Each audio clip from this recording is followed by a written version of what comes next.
ఈ రోజు వీడియోలో మిరాయ్ అనే సినిమా గురించి మాట్లాడుకుందాం.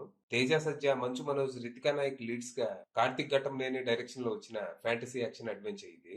ఈ సినిమా స్టోరీ ఏంటి, దాని మీద నా ఒపీనియన్ ఏంటనేది ఇప్పుడు తెలుసుకుందాం పదండి. ముందుగా ఈ సినిమా స్టోరీ ఏంటంటే, వందల ఏళ్ల క్రితం అశోక చక్రవర్తి తనలో ఉన్న దైవశక్తి వల్ల కళింగ యుద్ధంలో తీవ్ర ప్రాణ నష్టం జరిగిందని పశ్చాత్తాపడుతూ తన శక్తులని 9 గ్రంథాల్లో భద్రపరిచి వాటిని రక్షించే బాధ్యత 9 మంది యోధులకు అప్పగిస్తాడు. తరతరాలుగా ఆ యోధుల కుటుంబాలు ఆ గ్రంథాలని కాపాడుకుంటూ వస్తాయి. అయితే ప్రస్తుతం బ్లాక్ స్వాడ్ అనే ఓ క్రూరుడు ఎలాగో ఆ గ్రంథాల గురించి తెలుసుకొని తనే దేవుడిగా మారి తనకి నచ్చిన కొత్త ప్రపంచాన్ని సృష్టించుకోవాలనే అత్యాశతో ఆ యోధుల కుటుంబాల్ని ఒక్కొక్కరిగా అంతం చేస్తూ ఆ గ్రంథాలని దొంగలించడం మొదలు పెడతాడు.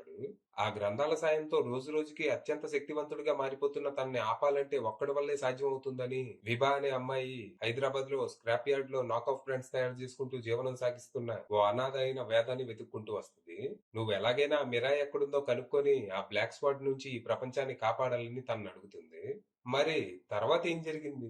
ఈ విభా ఎవరు? ఈ ప్రపంచాన్ని కాపాడాలని తను అనాథను వెతుక్కుంటూ ఎందుకొచ్చింది? మధ్యలో ఈ మిరాయి ఏంటి? అసలు ఈ వేద ఎవరు? నిజంగానే తను అనాథ? లేకపోతే తన గురించి తనకే తెలియని గతం ఏదైనా ఉందా? అసలు ఈ బ్లాక్ స్వాడ్ ఎవరు? తనకు ఆ గ్రంథాల గురించి ఎలా తెలిసింది? తన కథ ఏంటి? ఇంతకీ ఈ కథలో అంబిక పోషించిన పాత్ర ఏంటి? తనకి వేదాకి సంబంధం ఏంటి? చివరికి మన వేద ఆ మిరాయిని ఎలా సంపాదించాడు? దాంతో ఆ బ్లాక్ స్పాట్ ని ఎలా అడ్డుకున్నాడు అనేది మీరు సినిమా చూసి తెలుసుకోవాలి. ఇక ఈ సినిమా బాగుంది. అద్దిరిపోయే ఫస్ట్ హాఫ్, పర్లేదనిపించే సెకండ్ హాఫ్ తో సినిమా ఫుల్ గా ఎంగేజ్ చేసింది.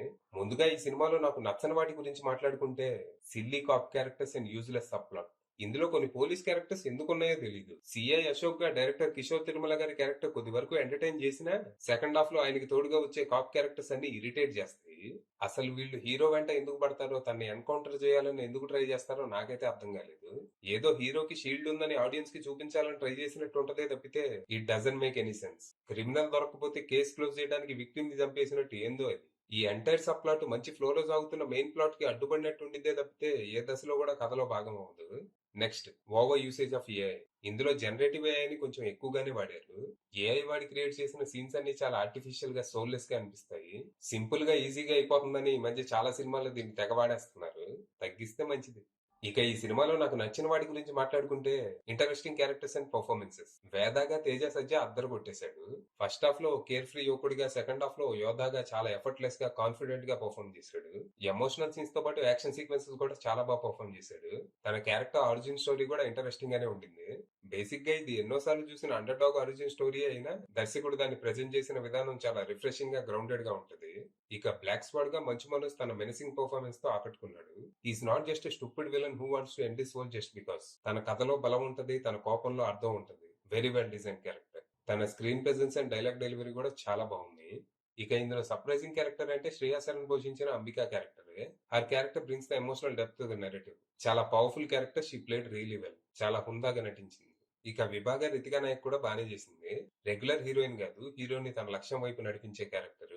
సెకండ్ హాఫ్ లో కూడా తన క్యారెక్టర్ ని ఇంకా వాడుకొని ఉంటే బాగుండేది. ఏదో బ్యాక్గ్రౌండ్ ఆర్టిషన్ చేస్తారు, బట్ స్టిల్. ఇక జగపతి బాబు, జయరాం గారికి కూడా మంచి క్యారెక్టర్స్ దక్కాయి. And they made sure they presence felt. Next, action episodes and background score. ఇందులో 5-6 మేజర్ యాక్షన్ బ్లాక్స్ ఉంటాయి. అన్నిటినీ చాలా బాగా డిజైన్ చేశారు. Very well choreograph. జపాన్ లో వచ్చే బ్లాక్ స్పాట్ క్యారిడోర్ మాస్కర్ గానీ, ఈగల్ తో ఫైట్ గానీ, సెకండ్ హాఫ్ లో వేద యోధాగా మారే ట్రాన్స్ఫర్మేషన్ ఫైట్ గానీ, ట్రైన్ ఎపిసోడ్ గానీ విజువల్ ఫీస్ట్ అనేలా ఉంటాయి. పర్సనల్ గా నాకైతే మొరక్కలో వచ్చే శబ్దాల ఫైట్ బాగా నచ్చింది. Very creative. ఇక బ్యాక్గ్రౌండ్ స్కోర్ అయితే గూస్ బంప్ స్టఫ్ అసలు. Music director Gaurahari did a commendable job. నిజంగా తన బ్యాక్గ్రౌండ్ స్కోర్ సినిమాని ఎక్కడికో తీసుకెళ్లిపోయింది. Next, VFX and CGI. కొన్ని సీన్స్ లో తప్పితే most of the CGI and VFX are really good. Limited budget లో ఈ రేంజ్ అవుట్పుట్ తీసుకురావడం మామూలు విషయం కాదు. That eagle design is really impressive. కొంతమంది ఉంటారు, 100 కోట్లు పెట్టామంటారు, తీరా సినిమా చూస్తే ఏదో పావలా గ్రాఫిక్స్ ఉంటాయి. చూసి నేర్చుకోండి. నెక్స్ట్, కార్తిక్ ఘట్టమనేని. ఈ సినిమాకి తను రైటర్ డైరెక్టరే కాదు, సినిమాటోగ్రఫీ కూడా తనే అందించాడు. సినిమాలో విజువల్ స్పెక్టాక్యులర్ గా ఉంటాయి. డైలాగ్స్ చాలా షార్ప్ గా, మీనింగ్ఫుల్ గా ఉంటాయి.